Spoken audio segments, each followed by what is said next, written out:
திரு as பிரகாசம் அவர்களுக்கு எங்கள் அமைப்பை சார்ந்த நாகப்பன் அவர்கள் சால்வை அணிவித்து மரியாதை செலுத்துகிறார்கள்.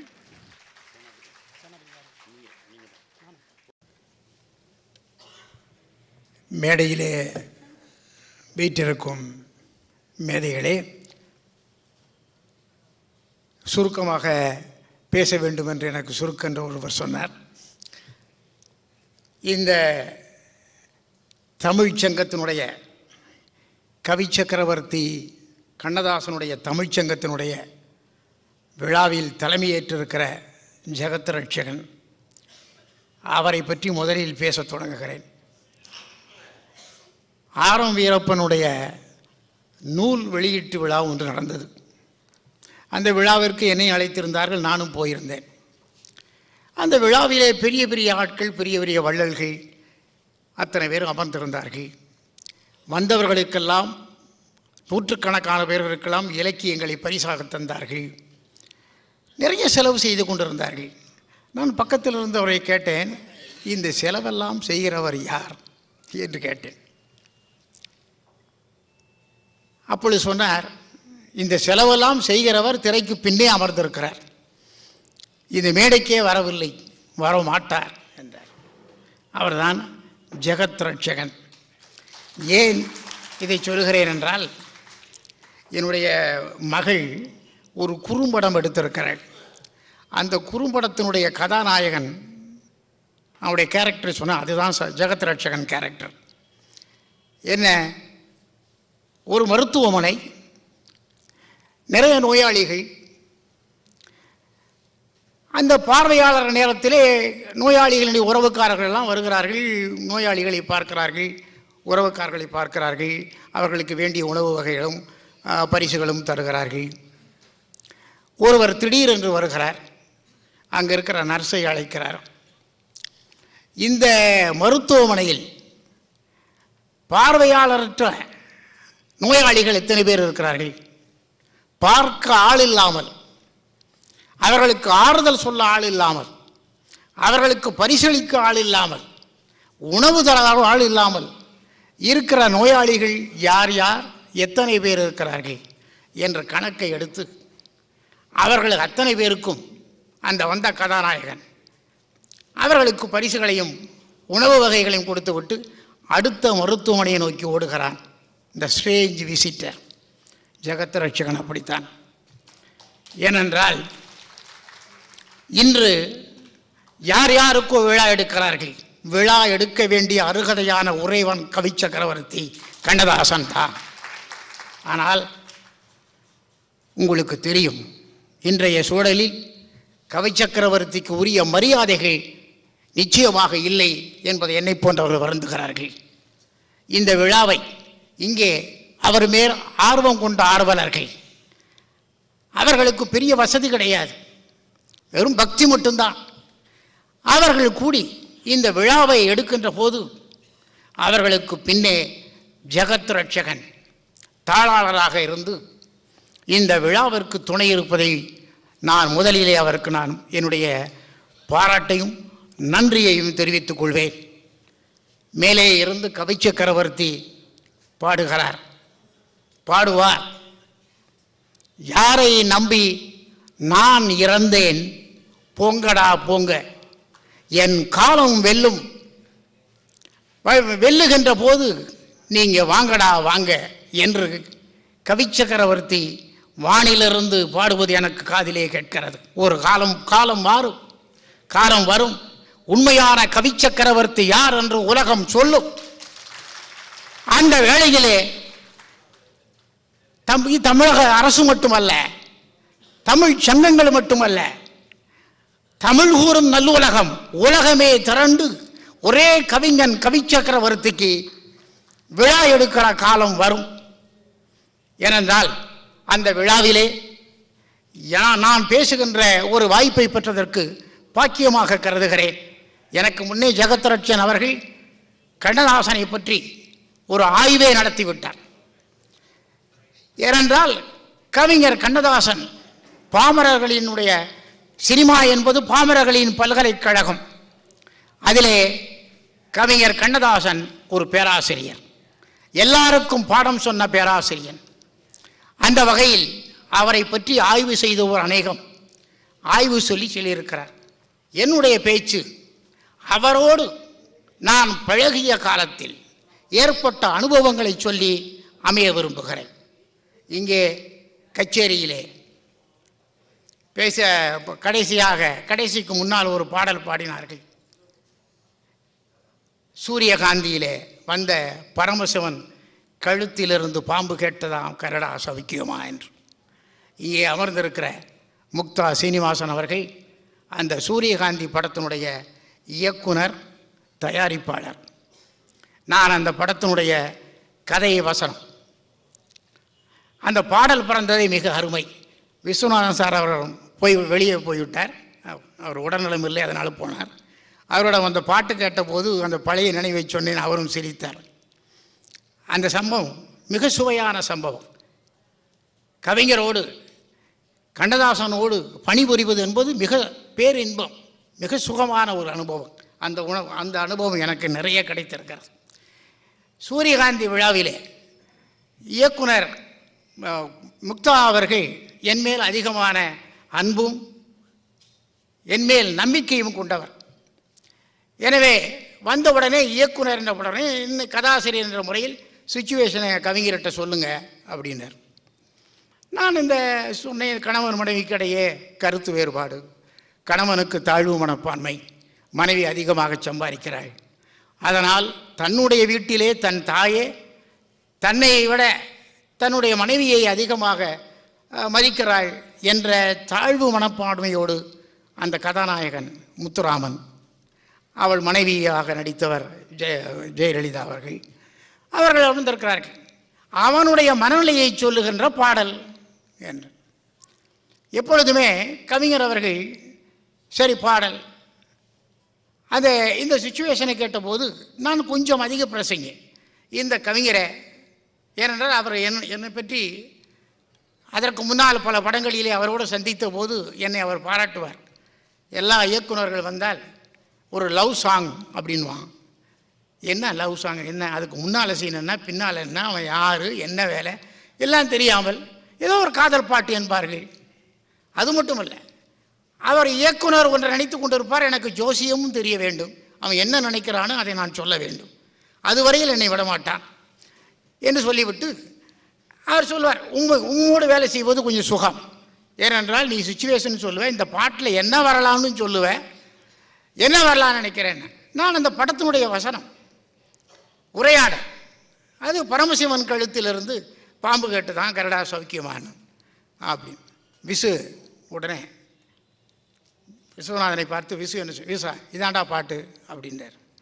உடனே விஸ்வநாதன் சொன்னார், என்ன இதாயா பாட்டு, பரமசிவன் கழுத்திலிருந்து பாம்பு கேட்டது கரடா சௌக்கியமா அப்படின்னார். அவர் ரெண்டு பேரும் ரொம்ப இதாக பேசிக்கிடுவாங்க, என்ன விளையாடுறீங்களா. அவர் டைலாக் ரைட்டரு, நீங்கள் பாட்டுக்கு காசு வாங்கியிருக்கீங்க, ஒழுங்காக பாட்டை சொல்லுங்க அப்படின்னா. டே விசு இதாண்டா பாட்டு என்று நம்ப மாட்டீர்கள். இயக்குனர் முக்தா அவர்கள் இங்கே அமர்ந்திருக்கிறார்கள். ஹார்மோனியத்தை தட்டி கொண்டே கவிஞர் கண்ணதாசன் அவர்கள் அதை பாடினார்கள். அந்த படத்தினுடைய இசையே கவிஞர் கண்ணதாசன் தான் பாடி காட்டினர். உடனே இயக்குனர் அவரை கட்டிப்பிடித்துக் கொண்டார். ஆகா, இதுதான் டியூன், ஓகே. அந்த அளவுக்கு அந்த பாடல் மிக என்ன. அதில் வேறு ஒரு பெரிய சுவை என்ன தெரியுமா, அந்த பாடலை பாடிவிட்டார், எழுதி முடித்துவிட்டு உடனே இயக்குனர் முக்தா அவர்கள் என்னை பார்த்து, இந்த பாடலில் நடிப்பதற்கு நடிகன் யாரை போடலாம் என்னை கேட்டார். எல்லாம் எனக்கு ஒரு அதிகமான உரிமை கொடுத்ததுனால் என்னை யோசனை கேட்பார். நான் சொன்னேன், அவருடைய முதல் படத்தினுடைய கதாநாயகன், அவருடைய முதல் படம் முதலாளி, இயக்கத்தினுடைய முதல் படம், முக்தா சீனிவாசனுடைய முதல் வெற்றி படம் முதலாளி. அதனுடைய கதாநாயகன் எஸ்.எஸ். ராஜேந்திரன். அவர் எனக்கு கொஞ்சம் சொந்தக்காரரும் கூட. அந்த வகையில் நான் கொஞ்சம் சிபாரிசு பண்ணி பார்த்தேன், எஸ்எஸ்ஆரையே போடலாமே. ஏன்னா அப்பொழுது எஸ்எஸ்ஆர் அந்த இதில் நான் சொல்லுவேன் 1973 என்று நினைக்கிறேன், எஸ்எஸ்ஆரை போடலான்னு. அதான் அவர் சொன்னார், இல்லை எஸ்எஸ்ஆரா நான் என்ன நினைக்கிறேன்னா, நடிகனாகவே இருக்கக்கூடாது. முக்தாவுடைய முடிவுகள்லாம் ரொம்ப நல்லா இருக்கும். அவருக்கு இன்னும் சொல்லப்போனால் எப்படி கவி சக்கரவர்த்தி கண்ணதாசனுக்கு உரிய மரியாதைகள் தரப்படவில்லையோ, அதே மாதிரி இயக்குனர் முக்தா சீனிவாசன் என்ற மேதைக்கு சரியான மரியாதைகளை தரப்படவில்லை என்பதை அவரோடு பல வெற்றி படங்களில் நான் உழைத்தவன் எனக்கு தெரியும். சரியான இல்லை. அவர் சொன்னார், முடிவு சொன்னார், எனக்கு ஆச்சரியமாக இருந்துச்சு. நடிகனே வேணாம் ஏன்டார். நடிகன் நடிக்கக்கூடாது. இந்த பாடலை நடிகன் இல்லாத ஒரு பாப்புலர் ஃபெல்லோன்னு இருக்கணும். யாரை போடலாம் அப்படின்னார். அப்போது யாரை போடலாம் அப்படின்னும் போது அவர் என்னை ஐஸ் வைப்பதற்காக இல்லை. அப்போ ரொம்ப இளமையில் நானும் கொஞ்சம் அடிக்கடி பேப்பர்களில் என்னுடைய பெயர் அடிக்கடி வந்து கொண்டிருந்தது. அது நல்லாவும் வரும், கெட்டதாகவும் வரும். அது அதிகமான காசிப்ஸ்க்கு உள்ளான. ஏனென்றால் தமிழ் பேராசிரியர் அவருக்கு எனக்குள்ள ஒரு ராசி என்ன தெரியுமா? முக்தாவுக்கு எனக்குள்ள ஒரு ராசி என்ன? 2 பேருமே போர்க்குணம் மிகுந்தவர்கள். கவிஞரே கேட்டிருக்கிறார், எப்படியா நீங்கள் 2 பேரும் ஒத்து போகிறீங்கன்னு. 2 பேரும் போர்க்குணம் மிகுந்தவர்கள். எனவே 2 பேருக்கு ஒத்து போச்சு. ஏனென்றால் நான் ஒத்து போகாமல், நம்ம ஜெகத் ரட்சன் அவர்களுக்கு தெரியும், சத்யா மூவிஸில் நான் ஜனித்தவன். அங்கே ஒத்து போகாதனால தான் அங்கே வந்தேன். ஏன்னா ஒத்து போயிருந்தால் என்ன நடந்திருக்கும். அது மாதிரி சொன்ன உடனே அவர் சொன்னார், நீரே நடிங்கன்னார். என்ன சார் இப்படி சொல்கிறீங்க? நான் எப்படி நடிக்கிறதுன்னு? நீ நடி, உன்னை பற்றி நிறைய காசிப்ஸ் இருக்குது, நீ நடி அப்படின்னார். அப்படி ஒன்றும் இல்லை சார், அது சரியாக வராது அப்படின்னு. நான் ஒருத்தரை சொல்கிறேனே செய்யுங்க. யார்? நம்ம கவிஞரே நடிக்க சொன்னேன் என்ன. ஏன்னா அப்போது அவர் டெலிஃபோனில் அவர்கிட்ட பேசினார், அடுத்த பாடலுக்கு சொன்னேன். அவர் ஞாபகம் வந்தது. உடனே சரி அவரே போட்டுருவான்னார். ஆனால் என்ன ஆச்சு தெரியுமா? அது இந்த ஷூட்டிங்கெல்லாம் ஃபிக்ஸ் பண்ணியாச்சு. முக்தாவை பற்றி உங்களுக்கு தெரியும், கால் ஷீட் ஃபிக்ஸ் பண்ணிட்டாருன்னா என்ன உலகமே அழிஞ்சாலும் சரி அந்த கால் ஷீட் நடந்து தரும். அது சிவாஜியாக இருந்தாலும் சரி, யாராக இருந்தாலும் சரி, வந்து ஆகணும். கால் ஷீட் ஃபிக்ஸ் பண்ணியாச்சு. அதுக்கு முத நாள் பாண்டிச்சேரிக்கு போன கவிஞர் கார் ஆக்சிடெண்ட்டில் கை ஒடிஞ்சு போச்சு. அவரது முக்தா சொன்னார், பார்த்தியா இதுதான் சொன்னேன், நீ மேக்கப் போடு, நீ மேக்கப் போட்டு ரெடியாரு அப்படின்னு. அங்கெல்லாம் ஜெயலலிதா அவங்க எல்லாம் வந்தாச்சு, ரெடி. என்னடா வம்பா போச்சுன்னு. ஆனால் நீங்கள் நம்ப மாட்டீர்கள், கரெக்டாக அந்த குறித்த நேரத்தில் கவிஞர் கண்ணதாசன் அவர்கள் செட்டுக்குள்ளே வந்தார். நான் ரெடி அப்படின்னார். கையிலே கட்டு, அதை மறைத்து ஒரு மஃப்ளர், அதை அப்படி லாவகமாக ரொம்ப அழகாக அது கையில் போட்டுக்கிட்டு வந்து ரொம்ப சிரிச்சுட்டு வந்து நான் ரெடி என்றார். உடனே ஆச்சரியம், என்ன ரெடி அப்படின்னு. சரி நான் ரெடின்னு. உடனே முக்தா அவர்கள் சரி அந்த பாட்டை பார்த்துக்குங்கன்னார். பாட்டெலாம் தேவையில்லை, நாளுன்னு தானே அப்படின்னார். உடனே முக்தாவுக்கு என்றைக்குமே ஒரு இது, அவங்க முக்தாவுக்கு ஒரு சாட்டை யாருன்னா அவங்க அண்ணாச்சி, அவர் ராமசாமி. சீனு சீக்கிரம்டா அப்படின்னாரு. இவருக்கு அதை சரி சரி சரி பா அப்படின்னு. ரிஹர்சலே கிடையாது சார், நீங்கள் நம்ப மாட்டீங்க, ரிஹர்சல் கிடையாது. அந்த பாட்டு ரெடினார். மேலே போனார், மேக்கப்பு கிடையாது. மேலே போனார், இதெல்லாம் ரெடி ஆகிடுச்சு, கேமரா ரெடி, ஸ்டார்ட் கேமராண்டார் டைரக்டரு. பாடினார். கவி சக்கரவர்த்தி அந்த நடிப்பு சக்கரவர்த்தியாக இருந்தான். அந்த பாட்டை நீங்கள் பாருங்கள், என்ன கண்ணசைப்பு, என்ன பாவம். அதனால யாரும் சொல்லிக் கொடுக்கல, அவராக போடுறார். ஒரே டேக், ஓகே ரன் த்ரூ. ஆக அந்த அளவுக்கு அதற்கு பின்னால் எடுத்து க்ளோஸ்அப்ஸ்லாம் போட்டு ஃபில்லப் பண்ணிக்கிட்டார் இயக்குனர் அவர்கள். ஆக அந்த அளவுக்கு அந்த சூரியகாந்தி படம் உடனே முக்தா அவர்கள் எவ்வளோ நன்றி உள்ளவர் என்றால், அந்த காலத்தில் சிவாஜி, எம்ஜிஆர் இந்த 2 பேருக்கு தான் கட் அவுட் வைப்பாங்க, மற்ற யாருக்கும் கட் அவுட் வைக்கிறது கிடையாது. இந்த படத்தினுடைய வெளியீடுக்கு கவிஞர் கண்ணதாசனுக்கு கட் அவுட் வச்சார். இன்று பாராட்டுவதல்ல, நீங்களாம் பார்த்துருக்கீங்க ஓடியன் தியேட்டரில் அந்த கவிஞர் இந்த பாடல் அந்த இது போட்டோன்னு பெரிய கட் அவுட். அதாவது அந்த காலத்தில் பெரிய ஹீரோக்களுக்கு கூட வைக்கக்கூடாத ஒரு பெரிய கட் அவுட்டை தைரியமாக துணிச்சு வச்சார். அந்த படம் வெற்றி பெற்றது. படம் வெற்றி என்றால் எப்படி பெரிய சாதனை. பெரியாரை பற்றி நான் சொல்ல வேண்டும் நினைத்தேன். ரொம்ப நாள் நான் அவற்றை ரொம்ப புளிங்கிட்டே இருப்பேன். விடுபிரகாசம் அப்படி தான், காலங்கள் மாறுண்டார். இருந்தாலும் என்னை இந்த மேடையில் நான் சொல்ல வேண்டிய அவசியம். சூரியகாந்தி ஒரு சரித்திரமானது எப்படி தெரியுமா? பெரியார் அவர்கள், ஈவேரா பெரியார் அவர்கள் அந்த படத்திற்கு தலைமையேற்க வந்தார்கள். எப்படி தலைமையேற்க வருவார்கள்? சினிமாவை வெறுப்பவர், சினிமா ஒரு சீக்கு என்று சொன்னவர், சினிமா இளைஞர்களை பீடிக்கிற ஒரு சீக்கு என்று சொன்னவர் சூரியகாந்தி படத்தை பார்த்துவிட்டு முக்தா அவர்களிடம் சொன்னார்கள், அருமையாக அடிச்சிருக்க படம், ரொம்ப பிரமாதமாக செஞ்சுருக்கிறேன். உடனே முக்தா அவர்கள் மிக வணங்கி அவர் சொன்னார், ஐயா நான் பார்ப்பான், ரொம்ப அருமையாக சொன்னார். அவரை பார்த்து, ஐயா நான் பார்ப்பான் ஆனார். உடனே ஈவேரா பெரியார் என்ன சொன்னார் தெரியுமா? நான் பாப்பானுக்கு எதிரின்னு எவன் சொன்னான்? உன்ன மாதிரி புத்திசாலி நீ, நான் பாப்பனியத்துக்கு தான் எதிரியே தவிர உன் மாதிரி புத்திசாலிகளுக்கு நான் எதிரி இல்லை என்று சொல்லிவிட்டு இந்த படம் உடனே சொன்னார், இந்த படம் கண்டிப்பாக 100 நாள் ஓடும், நீங்கள் தலைமை தாங்கிறேன். கண்டிப்பாக தலைமை தாங்கிறேன். இதெல்லாம் சரித்திரம், மறைக்கப்பட்ட சரித்திரம், இது எவனும் சொல்கிறது கிடையாது. அதனால தான் சொல்கிறேன். அந்த உடனே அந்த படத்திற்கு 100வது நாள் விழாவிற்கு வந்தார். ராஜேஸ்வரி கல்யாண மண்டபத்திலே விழா, எல்லாம் கருப்பு சட்டைகள். ராஜேஸ்வரி கல்யாண மண்டபத்தில் அவர்கள் தந்தை பெரியார் அவர்கள் கலந்து கொண்ட ஒரே சினிமா விழா. அது மட்டுமல்ல, அவருடைய இறுதி விழா அது. அதற்கு பின்னால் அவர் காலமாகிவிட்டார். அவருடைய அந்த யூரின் இதில் தூக்கிட்டு வர்றாங்க. அவருக்கு எவ்வளோ ஆர்வம் பெரியாருக்கு இந்த படத்தில். ஏனென்றால் அந்த படத்தில் சினிமாவை பற்றி தன்னுடைய கருத்தை சொல்லியாக வேண்டும் என்ற சரித்திரத்தை நிகழ்த்துவதற்காக வந்தார். அந்த வந்தவுடனே இன்னும் நான் மிக மரியாதையாக அவரை காலை தொட்டு கும்பிடுவேன். முக்தா அவர்கள் அந்த சபையில் கலைஞர் அவர்கள் அப்பொழுது முதலமைச்சர் அவர் இருக்கிறார், பெரிய தந்தை பெரியார் இருக்கிறார்கள், மேடையிலே ஸ்ரீதர் இது மாதிரி பெரிய ஆட்கள்லாம் இருக்கிறார்கள்.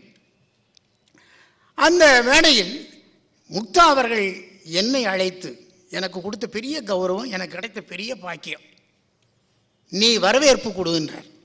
எவன் கொடுப்பான்? எவன் அந்த வாய்ப்பை கொடுப்பான்? ஒரு சாதாரண கதாசிரியனுக்கு எல்லாரும் தான் வரவேற்கும் என்று நினைப்பார்கள். இவர் அப்படி இல்லை, நீ வரவேற்பு கொடு என்று என்னை கையை காட்டினார். நான் வரவேற்பு தந்தேன். அப்பொழுது நான் கொஞ்சம் வாய் கொழுப்பாக இல்லை, பிரியத்தினாலும் உரிமையினாலும் சொன்னேன், தந்தை பெரியார் அவர்கள் சினிமாவை பொறுத்தவரையில் ஒரு அவுரங்கசீப் என்று சொன்னேன். முக்தா அவர்களுக்கு தெரியும் இவன் ஏதாவது வம்பு பண்ணி, ஆனால் அதே நேரத்தில் பாராட்டு வாங்குவான். உடனே சொன்னேன், அவுரங்கசீப்பினுடைய மாளிகையில் அதிகாலை நேரத்தில் ஒருவன் ஃபிடில் வாசித்து கொண்டு போனான். உடனே அரசர் அவுரங்கசீப் அவனை அழைத்து வாருங்கள் என்றார்கள். அவனை அழைத்து வந்த உடனே அரசர் ஏதோ நம்மளுக்கு பரிசு தரப் போகிறார் என்று ஆவலோடு வந்தான். வந்த உடனே அவனுடைய ஃபிடிலை பிடுங்கி 12 அடி ஆழ குழி தோண்டி அதை புதையுங்கள் என்று சொல்லிவிட்டு, ஏதாவது உருப்படியாக வேலையை பார்ப்போ என்று அனுப்பி வைத்தானாம் அந்த இசை ரசிகன் அவுரங்கசீப்.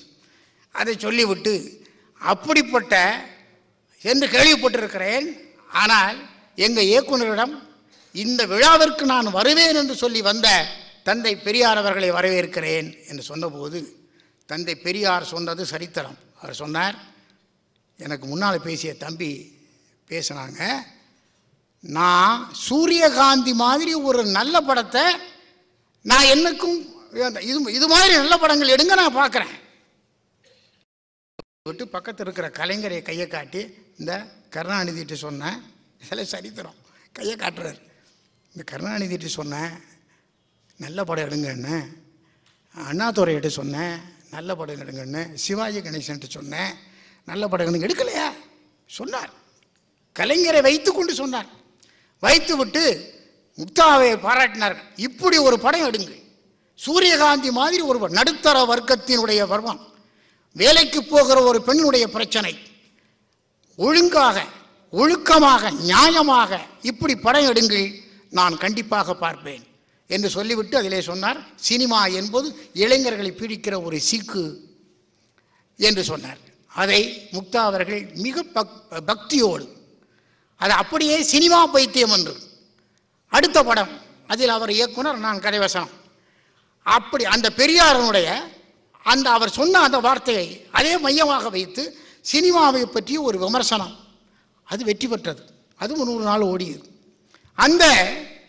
அந்த இடத்தில் இப்பொழுது எங்கே நான் போனேன், இந்த சூரியகாந்தி விழாவிலே முக்தா அவர்களுக்கும் எனக்கும் உள்ள உறவுக்கு காரணம் கவிஞர் கண்ணதாசன் அவர்கள்.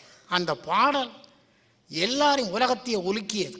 இப்பொழுது எத்தனை பாடல்கள் கேட்டுக்கொண்டிருந்தீர்கள். ஆனால் அந்த சூரியகாந்தி பாட்டை கேட்டபோது என்ன கொடுத்தார், அதை அந்த அளவுக்கு அவர் கவிஞரோடு வேலை பார்ப்பது என்பது மிக சுகமான ஒரு விஷயம். அடுத்து முக்தா அவர்கள் இயக்கி நான் எழுதிய இன்னொரு படம் இமயம் என்று நினைக்கிறேன். அந்த இமயத்தில் கவிஞர் ஒரு பாடல் எழுதுகிறார், கங்கை யமுனை இங்குதான் சங்கமம் என்று ஒரு பாடல். விஸ்வநாதன் ராமமூர்த்தி அவர்கள் இசை. சிவாஜி அவர்கள் அவர் கொஞ்சம் எல்லா நடிகர்களுக்கு இருக்கிற ஒரு கருவம் உண்டு. அதாவது நடிகர்கள் தன்னை கொஞ்சம் நடிச்சுக்கிடுவாங்க. உடனே நேபாளுக்கு போயிட்டோம். நேபாளத்தில் போய் இந்த பாட்டை கேட்ட உடனே அவர் இயக்குனரை அழைத்தார். அழைத்து விட்டது என்ன அது கவிஞர்கிட்ட சொல்ல வேணாமா, இந்த பாட்டு கங்கை யமுனை இங்குதான் சங்கமம் என்று சொல்லியிருக்கிறாரு. கங்கையை யமுனையும் சந்திக்கிறது அலகாபாத்தில். நீ அலகாபாத்தில் எடுக்காமல் என்ன இங்கே வந்து எடுத்திருக்கீங்க நேபாளில், இங்கே ஒரு சின்ன ஆத்தங்கரையில் வந்து நிற்கிறீங்களே அப்படின்னு கவிஞர். உடனே இயக்குனர் அவர்களுக்கு அதனுடைய பதில் தெரியும். ஆனால் பதில் சொன்னால் அங்கே ஏன் வீண் தகராறு தானே என்று அவர் கொஞ்சம் சிரிச்சு சரி எடுங்க, அதுக்காக நேபாள் போகணும், இங்கே வந்தால் நேபாளில் வந்தாச்சு இங்கே எழுப்போம் பண்ணுவோம். ஆனால் கவிஞர் கண்ணதாசனை சொன்னீர்களா, கண்ணதாசனிடம் சொன்னோம், சொன்ன முன்னால் தான் இந்த வரியை எழுதினார். கவிஞர் முட்டாள் அல்ல, அவர் தெரிந்து தான் எழுதினார். கங்கையும் யமுனையும் சந்திக்கிற அலகாபாத்தை பற்றி அவர் சொல்லவில்லை. கதாநாயகன் கங்கை, கதாநாயகி யமுனை, இவர்கள் 2 பேரும் சந்திக்கிறார்களே இங்குதான் சங்கமம் என்று சொன்னார். எங்கே பாருங்கள் கவிதை, கங்கை யமுனை இங்குதான் சங்கமம் என்றால் கவிஞன் எங்கே பறக்கிறான் பாருங்கள். அவருடைய வாசகங்கள் எல்லாமே மிக புதுமையாக. அந்த மாதிரி அந்த கவிஞருடைய பழக்கத்தில் அவரோடு சேர்ந்த அந்த அனுபவங்களை நினைத்து நினைத்து நான் புலகாங்கிதம் அடைகிறேன். அந்த கவிஞர் கவிச்சக்கரவர்த்தியோடு அந்த கண்ணதாசனுடைய தமிழ்ச்சங்கத்தில் என்னுடைய இயக்குனர், என்னுடைய மரியாதைக்குரிய என்னுடைய குருவான இயக்குனர் முக்தா அவர்களுக்கு நீங்கள் பாராட்டு தந்திருக்கிறீர்கள். மிகுந்த பொருத்தம் அந்த பாராட்டு. ஏனென்றால் முக்தா அவர் நல்லவர் என்று எல்லாருக்கும் தெரியும், அவர் வல்லவர் என்பது எனக்கு தெரியும். திரைக்கதையிலே நான் PhD பட்டம் வாங்கியிருக்கிறேன். சென்னை பல்கலைக்கழகத்திலே 10-15 ஆண்டுகள் ஆய்வு செய்து கலிஃபோர்னியா யூனிவர்சிட்டியில் அதை திருத்தி எனக்கு டாக்டர் பட்டம் கொடுத்தார்கள். அதிலே இந்த கிராமர் ஆஃப் ஸ்க்ரீன் பிளே என்று ஒரு சாப்டர் முழுக்க அது முக்தா அவர்களிடமிருந்து நான் கற்றுக்கொண்ட பாடம் தான் அது. நான் எந்த புத்தகத்தையும் படிக்கவில்லை. திரைக்கதையில் அவ்வளவு அனுபவசாலி, மிக மிக எனக்கு தெரியும். அவரோட இருக்க முடியும், பக்கத்தில் நான் பாடம் கேட்பவர் பார்ப்பேன். சும்மெல்லாம் சொல்லுவார், சோஃபார் நோ ஃபர்தர்ன்னுவார். இலக்கணம் என்ன, சோஃபார் நோ ஃபர்தர், இதுக்கு மேலே சீனை அதுக்கு மேலே போகாதேன்னுவார். ஒரு சீனுக்குள்ளே எப்படி என்ட்ராகணும் அவர் சொல்வார். நான் ஏதோ ஒரு திரைக்கதை உரையாடலில் பேர் வாங்கினேன் என்றால் அதுக்கு முழுக்க அவர் தான் காரணம். அவர் சொல்வார். எனக்கு என்ன ஞாபகம் இருக்கா, அந்த PhD தீசிஸில் அதை சொன்னேன். அந்த தீசிஸை இப்போது கலிஃபோர்னியா யூனிவர்சிட்டியில் பாடமாக வச்சுருக்காங்க. ஏன்னா அந்த இதில் ஒரு சீன் அவர் சொல்வார், இயக்குனர் அவர் சொல்ல, ஒரு சீன்னா அந்த சீனுக்குள்ளே நுழையிறது, நின்று சுலம்பு சுற்றுறது, வெளியே வாரது. அவர் சொல்வார், ஒரு சீனிலே கிளைமேக்ஸ் இருக்குது, என்ட்ரி இருக்குது, பிகினிங் இருக்குது, எண்டு இருக்குது என்ற முறையிலே அவர் தந்த அந்த இதனால்தான் அந்த முறையில் என்னுடைய மரியாதையும் என்னுடைய வணக்கத்தையும் இந்த மேடையிலே நான் தெரிவித்துக் கொள்வேன். அடுத்து இந்த விருதை பெற்ற நகைச்சுவை சக்கரவர்த்தி நாகேஷ் அவருக்கும் எனக்கு நெருங்கிய தொடர்பு, நீண்ட நாள் பழக்கம். பல படங்களில் அவர் சொன்ன கதையை அக்கறை பச்சை என்ற ஒரு படம், அக்கறை பச்சை என்ற படத்தில் கதை வசனம். பெரும்பாலும் கிளைமேக்ஸ் என்று சொன்னால் என்ன நடக்கும், கவிஞர் கண்ணதாசன் அவர்கள் அது பாடல், அவர் வந்த உடனே விஸ்வநாதன் அவர்கள் மியூசிக். வந்தபோது இல்லாத பொருள் மீது எல்லாருக்கும் ஆசை வரும், இக்கரைக்கு அக்கறை பச்சை அப்படின்னார் கவிஞர்.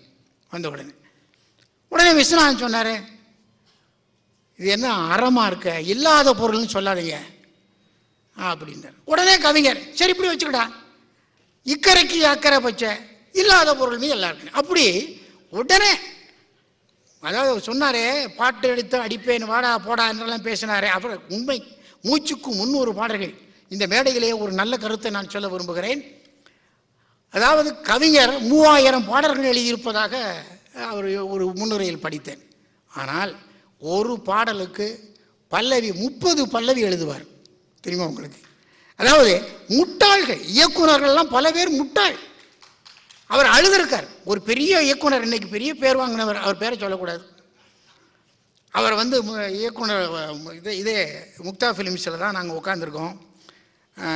அந்தமான் காதலி என்ற படத்துக்காக கவிஞர் வந்தார். ஒரு பெருமூச்சு விட்டு வந்தார்.